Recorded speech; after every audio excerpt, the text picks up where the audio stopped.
اس واقعے کے راوی ایک بڑے ہاسپٹل کے شعبہ امراض قلب کے سربراہ ہیں۔ وہ اپنے ایک لیکچر میں فرماتے ہیں، یہ منگل کا دن تھا جب میں 2.5 سال کے ایک بچے کے آپریشن سے فارغ ہوا۔ اگلے روز اس بچے کی صحت قدرے بہتر تھی اور وہ کھیل رہا تھا، ساتھ ہی اس کی والدہ بیٹھی کافی مطمئن لگ رہی تھی۔ میں نے بچے کا چیک اپ کیا اور مجھے بھی اطمینان ہوا۔ جمعرات کے روز ٹھیک 11:15 نرس دوڑتی ہوئی آئی اور کہنے لگی، ڈاکٹر اس بچے کی سانس رک گئی ہے، لگتا ہے دل نے کام کرنا چھوڑ دیا ہے۔ میں فوراً سارے کام چھوڑ کر اس بچے کی طرف دوڑا۔ میں نے اس کے دل پر ہاتھ رکھا اور اسے آہستہ آہستہ ملنا شروع کیا۔ کم و بیش 45 منٹ تک میں اس کے دل کا مساج کرتا رہا۔ اس دوران اس کے دل کی دھڑکن بند رہی، مگر اللہ رب العزت نے اسے نئی زندگی عطا کی اور اس کے دل نے آہستہ آہستہ حرکت کرنا شروع کر دی۔ میں نے اس پر اللہ تعالیٰ کا شکر ادا کیا اور مجھے جب مکمل تسلی ہو گئی تو اس کے لواحقین کو اس کی صورتحال سے آگاہ کرنے کے لیے روانہ ہو گیا۔ اگر مریض کی حالت زیادہ خراب ہو اور وہ موت و حیات کی کشمکش میں مبتلا ہو تو والدین کو اس کے بارے میں بتلانا کوئی آسان کام نہیں ہوتا۔ دل پر پتھر رکھ کر والدین کو اطلاع کرنا پڑتا ہے، مگر یہ ضروری ہوتا ہے کہ والدین کو معلوم ہو کہ ان کے پیارے کی کیا حالت ہے۔ میں نے بچے کے والد کے بارے میں معلوم کیا، مگر اس کی کوئی خبر نہ ملی۔ البتہ بچے کی والدہ موجود تھی۔ میں نے اسے بتایا کہ بچے کی حرکت قلب بند ہونے کا سبب یہ تھا۔ مجھے محسوس ہو رہا ہے کہ اس کے دماغ کی طبیعی موت واقع ہو چکی ہے۔ قارئین اکرام، اگر کسی ماں کو بتایا جائے کہ اس بچے کے دماغ کی طبیعی موت واقع ہو چکی ہے تو اس کا کیا رد عمل ہوگا؟ رونا، چیخنا، شور و غل؟ مگر یہ عظیم خاتون نہ تو چیخی نہ روئی اور نہ ہی اس نے کہا، ڈاکٹر صاحب آپ کی وجہ سے میرے بیٹے کی حالت سخت خراب ہو گئی ہے، بلکہ اس نے نہایت صبر و تحمل سے میری بات سنی اور کہا الحمدللہ، پھر وہ چلی گئی۔ بچہ انتہائی نگہداشت کے کمرے میں تھا۔ 10 دن بعد بچے نے تھوڑی سی حرکت کی تو ہم نے اللہ کا شکر ادا کیا۔ بچے کے دماغ کی حالت معقول ہے۔ 12 دن کے بعد بچے کے دل نے پھر حرکت کرنا چھوڑ دی۔ ہم نے پھر اس کے دل پر مساج کرنا شروع کر دیا۔ 45 منٹ تک ہم دل کو ملتے رہے، مگر اس نے حرکت نہ کی۔ میں نے اس کی والدہ سے کہا، اب امید کی گھڑیاں ختم ہو رہی ہیں۔ بچے کی والدہ نے سنا تو بجائے رونے دھونے کے کہنے لگی الحمدللہ، اور پھر آسمان کی طرف منہ کر کے کہنے لگی اللہم ان کان فی شفائی خیر فاشفاہ یا رب۔ ترجمہ: اے اللہ، اگر اس بچے کی تندرستی میں خیر ہے تو میرے رب اسے شفا عطا فرما۔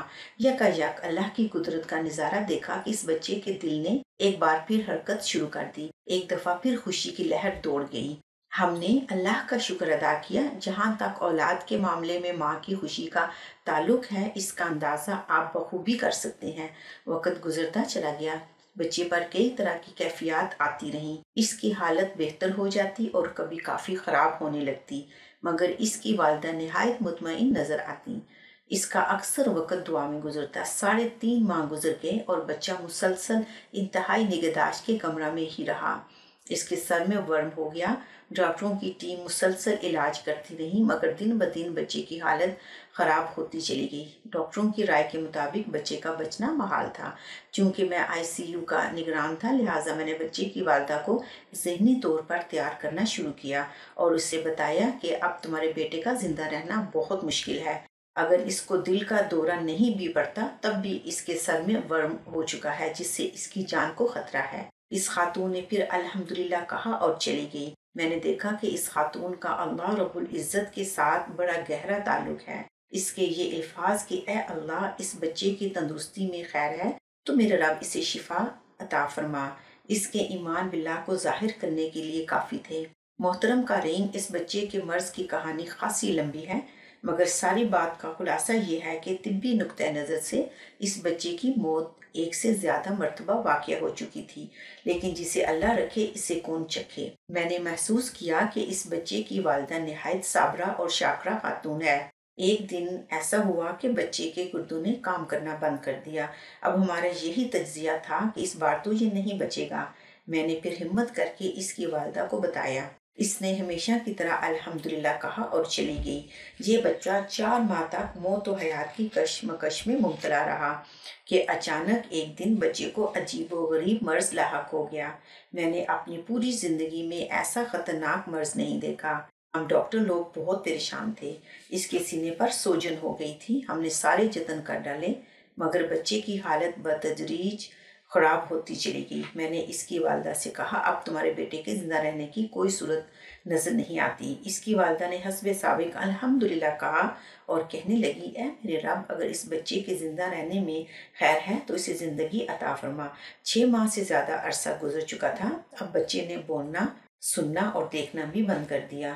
وہ حرکت کرنے سے بھی قاصر تھا مگر اس کی صابرہ والدہ بچے کے ساتھ چپکی ہوئی اس کی صحت یابی کے لیے دعائیں کر رہی تھی۔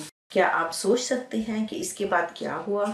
اس کی والدہ کے پاس ایک ہی سہارا تھا اور وہ تھا اس مولا سے دعا کا سہارا۔ بالآخر اس کی التجائیں رنگ لے آئیں۔ کم و بیش 8 ماہ کی شدید بیماری کے بعد ایک دن ایسا آیا کہ وہ بچہ بالکل تندرست ہو گیا اور اپنی والدہ کے ساتھ ہاسپٹل میں دوڑ رہا تھا۔ اسے دیکھ کر کوئی تصور بھی نہیں کر سکتا تھا کہ اسے کوئی بیماری ہے۔ 1.5 سال کا عرصہ گزر گیا۔ ایک دن میں ہاسپٹل میں تھا کہ ہمارے ایک ساتھی نے مجھے بتایا کہ کمرہ انتظار میں ایک آدمی، اس کی بیوی اور 2 بچے بیٹھے ہیں اور وہ آپ سے ملنے کے خواہاں ہیں۔ میں نے پوچھا وہ کون ہے؟ اس نے جواب دیا مجھے نہیں معلوم۔ میں ان کو ملنے گیا تو انہیں دیکھ کر پہچان گیا کہ وہی بچہ ہے جس کا ہم علاج کرتے تھے۔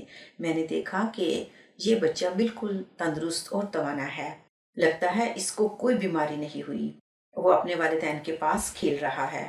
اس کے ساتھ اس کا نومولود بھائی بھی ہے۔ اس کے والدین نہایت محبت سے ملے، وہ میرا شکریہ ادا کرنے آئے تھے۔ میں نے نومولود کی طرف اشارہ کر کے مزاحاً اس کے والد سے پوچھا کہ اس کا اولاد میں کون سا نمبر ہے، 13 یا 14 نمبر؟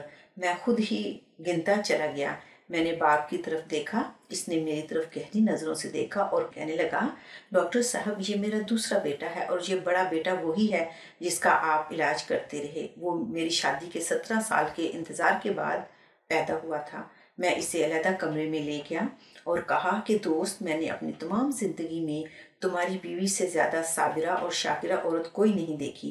17 سال کے انتظار کے بعد اللہ تعالیٰ نے اس کے ہاں پھول کھلایا، مگر وہ بچہ جس قسم کے امراض میں مبتلا تھا، وہ اس عورت نے جس محبت، محنت اور صبر سے اس بچے کی تیمارداری کی، اس کی مثال بڑی مشکل سے ملتی ہے۔ اس کے خاوند نے میرا بازو تھام لیا اور کہنے لگا ڈاکٹر صاحب، میری اس خاتون سے شادی 19 سال قبل ہوئی تھی۔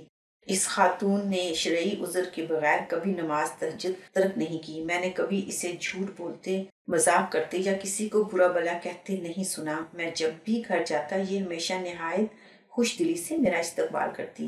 اس کی زبان پر ہر وقت میرے لیے اور گھر کی خیر و برکت کے لیے دعائیں ہوتی۔ ایک اتنی محنت اور محبت کرنے والی خاتون، اللہ کا خوف رکھنے والی، اس کے سامنے جھکنے والی اور رو رو کر دعائیں مانگنے والی خاتون پر میں سوتن کیسے لاتا؟ میں اس کا دل دکھانے کے لیے تیار نہیں تھا۔ شوہر نے میرے سوال کا جواب خود ہی دے دیا اور میں حیرت میں ڈوب گیا۔